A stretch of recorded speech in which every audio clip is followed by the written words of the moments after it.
तर मी आज तुम्हाला माझा टिफिन काय बनवला आहे ते दाखवणार आहे।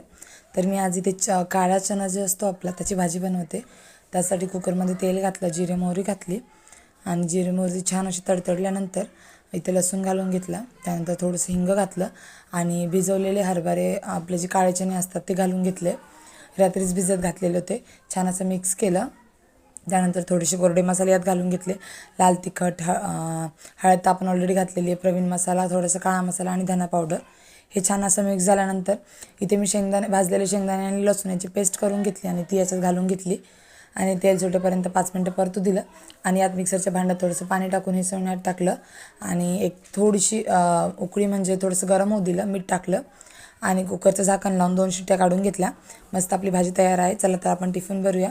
इथे मी भाजी भरली, 2 पोळ्या भरल्या आणि सगळ्यात माझी आवडती म्हणजे कडक पोळी भरली आहे, तळलेली पोळी। तर तुम्ही पण नक्की ट्राय करा आणि सबस्क्राईब